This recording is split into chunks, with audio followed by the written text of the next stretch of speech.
TNN TV کی بین الاقوامی خبروں کے ساتھ میں ہوں بشرا خان۔ کینیڈا کے خالصان نواز لیڈر ہردیپ سنگھ نجر کی پہلی برسی کے موقع پر کینیڈا کی پارلیمنٹ میں 1 منٹ کی خاموشی اختیار کی گئی۔ ہردیپ سنگھ نجر کو گزشتہ برس کینیڈا کے صوبے برٹش کولمبیا میں قتل کر دیا گیا تھا۔ مزید جانیں گے اس رپورٹ میں۔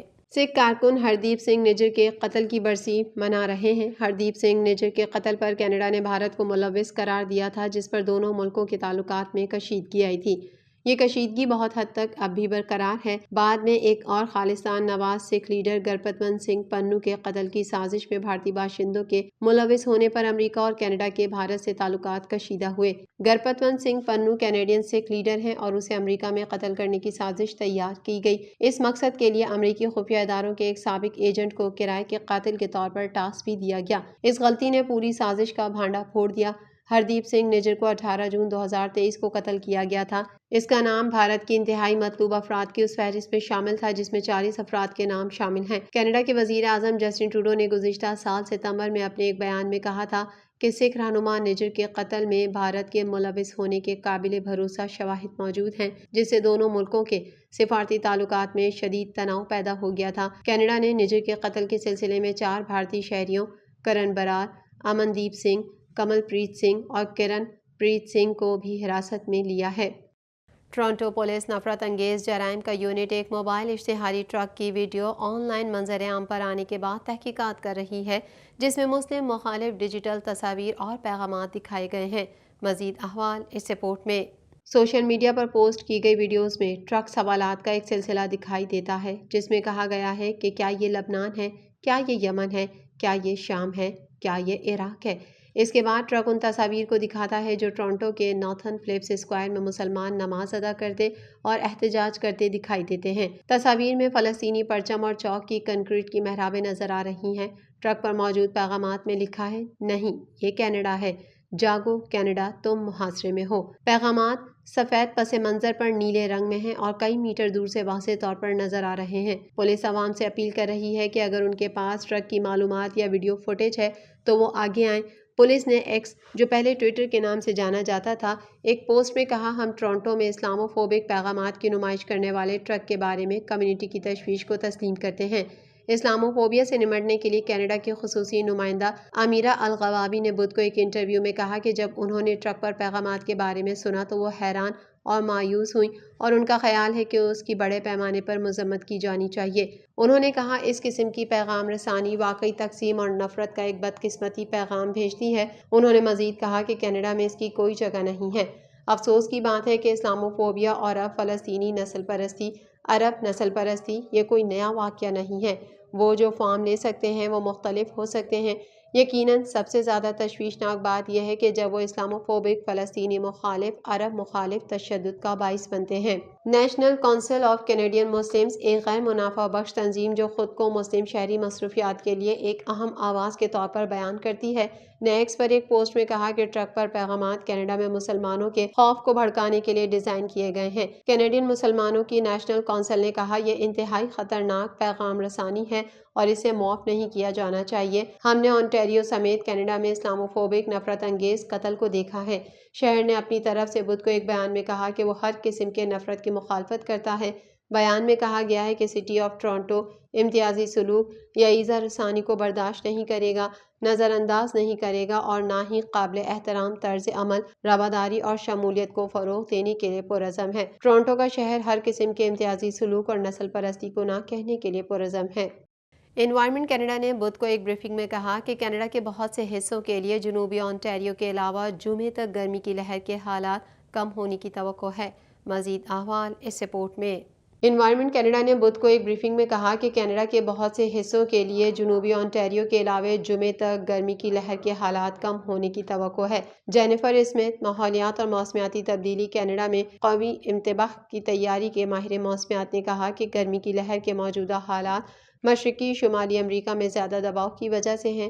جنوبی اونٹاریو، جنوبی کیوبیک اور میری ٹائمز کے بیشتر علاقوں میں درجہ حرارت 30 سے 35 ڈگری سیلسیس کے ارد گرد منڈلاتے ہوئے دیکھا گیا ہے۔ انہوں نے کہا کہ 30 ڈگری سے زیادہ وسیع درجہ حرارت اور 40 سے زیادہ ہیومیڈیکس کی قدر پہلے ہی دیکھی جا چکی ہے اور یہ حالات اس وقت تک جاری رہنے کی توقع ہے جب تک کہ گرمی کی لہر کا خطرہ کمزور نہیں ہو جاتا اور ہٹ جاتا ہے۔ تاہم اسمتھ نے کہا کہ زیادہ تر کیوبیک اور اٹلانٹک کینیڈا کے لیے گرمی کی لہر کا خاتمہ قریب ہے۔ انہوں نے کہا سب سے زیادہ جنوبی اونٹاریو کو چھوڑ کر جمعے کو اوپر والے معمول کے درجہ حرارت میں کمی آنے کی توقع ہے، جہاں معمول سے زیادہ گرمی اور نمی اتوار کے آخر تک برقرار رہے گی۔ اسمتھ نے کہا کہ جون کے اوائل میں گرمی کی لہر نایاب تھی۔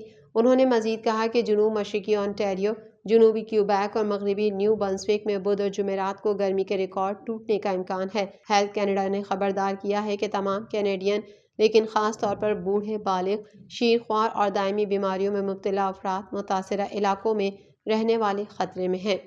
روس اور شمالی کوریا کے درمیان جامع اسٹریٹجک پارٹنرشپ کا معاہدہ طے پا گیا۔ نیٹو نے معاہدے پر تشویش کا اظہار کر دیا۔ مزید احوال اس رپورٹ میں۔ میڈیا رپورٹ کے مطابق حج سیزن کے دوران گرمی سے جاں بحق ہونے والے حاجیوں کی تعداد 922 تک جا پہنچی ہے۔ اس حوالے سے عرب سفارتکار کا کہنا ہے کہ جاں بحق مصری حاجیوں کی تعداد ہی کم از کم 600 تک ہے۔ میڈیا رپورٹ کے مطابق جاں بحق دیگر حاجیوں کا تعلق اردن، انڈونیشیا، ایران، سینیگال، تیونس اور عراق سے ہے۔ تاہم یہ واضح نہیں کیا گیا کہ ان ملکوں کے حاجیوں کی اموات ہیٹ ویو سے ہوئی ہیں یا نہیں۔ اردن کے 20 لاپتہ حاجیوں کی تلاش بھی جاری ہے۔ خبر ایجنسی کے مطابق اس سال 18 لاکھ افراد نے حج کا فریضہ انجام دیا۔ حج کے دوران درجہ حرارت 51.8 ڈگری سینٹی گریڈ تک پہنچ گیا تھا۔ یہ بھی واضح کیا گیا ہے کہ سعودی عرب نے اموات سے متعلق معلومات نہیں دی ہیں۔ تاہم اتوار کو کہا گیا تھا کہ گرمی کی وجہ سے 2700 افراد تھکن میں مبتلا ہوئے تھے۔ ایک خبر ایجنسی کے مطابق ہیٹ ویو سے جاں بحق حاجیوں کی اکثریت ان افراد پر مشتمل ہے جنہوں نے خود کو حج کے لیے رجسٹرڈ نہیں کرایا تھا۔ اس کی وجہ سے وہ ایئر کنڈیشنڈ مقامات تک رسائی حاصل نہیں کر سکتے تھے۔ یاد رہے کہ سعودی محکمہ موسمیات نے رواں برس حج سیزن کے دوران شدید گرمی پڑنے کی پیش گوئی کر رکھی تھی اور اسی مناسبت سے سعودی وزارت حج و عمرہ کی جانب سے عازمین کے لیے جگہ جگہ پانی کے فواروں اور ٹھنڈے پانی کا انتظام کیا گیا تھا۔ مکہ مکرمہ میں رواں حج سیزن کے دوران ہیٹ ویو سے جاں بحق حاجیوں کی تعداد 922 تک جا پہنچی ہے۔ مزید جانیں گے اس رپورٹ میں۔ غیر ملکی میڈیا رپورٹس کے مطابق روسی صدر ولادیمیر پوتن اور شمالی کوریا کے رہنما کم جونگ ان نے ایک جامع اسٹریٹجک پارٹنرشپ معاہدے پر دستخط کیے جس میں باہمی مدد کا وعدہ کیا گیا ہے۔ معاہدے کے تحت اگر دونوں میں سے کسی بھی ملک کو جارحیت کا سامنا کرنا پڑا تو دونوں ممالک باہمی تعاون کریں گے جس میں فوجی تکنیکی تعاون بھی شامل ہوگا۔ معاہدے کی مزید تفصیلات فوری طور پر سامنے نہ آ سکیں۔ روس اور شمالی کوریا کے رہنماؤں نے معاہدے کو سلامتی، تجارت، سرمایہ کاری، ثقافتی اور انسانی تعلقات کے لیے اہم قرار دیا ہے۔ کم جونگ ان نے کہا کہ دونوں ممالک کے درمیان آہنی دوستی ہے اور یہ سب سے مضبوط معاہدہ ہے۔ دوسری جانب نیٹو کے سیکریٹری جنرل نے روس اور شمال کے درمیان بڑھتی ہوئی قربت پر اظہار تشویش کرتے ہوئے کہا کہ یوکرین میں روس کی جنگ کو چین، شمالی کوریا اور ایران کی طرف سے آگے بڑھایا جا رہا ہے جو سب مغربی اتحاد کو ناکام دیکھنا چاہتے ہیں۔ نیٹو سیکریٹری جنرل نے مزید کہا کہ یقیناً ہم ممکنہ حمایت کے بارے میں بھی فکر مند ہیں جو میزائل اور جوہری پروگرام کی شکل میں روس شمالی کوریا کو فراہم کرتا ہے۔ روس کی معیشت کے لیے چین کی حمایت سے ظاہر ہوتا ہے کہ یورپ میں سیکیورٹی چیلنجز ایشیا سے کس طرح جڑے ہوئے ہیں۔ واضح رہے کہ روسی صدر ولادیمیر پوتن 24 سال بعد شمالی کوریا کے پہلے دورے پر گزشتہ روز پیانگ یانگ پہنچے۔ شمالی کوریا آمد کے موقع پر کم جونگ ان نے روسی صدر کا استقبال کیا جبکہ روسی صدر کو سلامی بھی دی گئی۔ روسی صدر کے وفد میں نئے ڈیفنس منسٹر آندرے بیلوسوف، وزیر خارجہ سرگئی لاروف اور deputy prime minister Alexander Novak بھی شامل تھے۔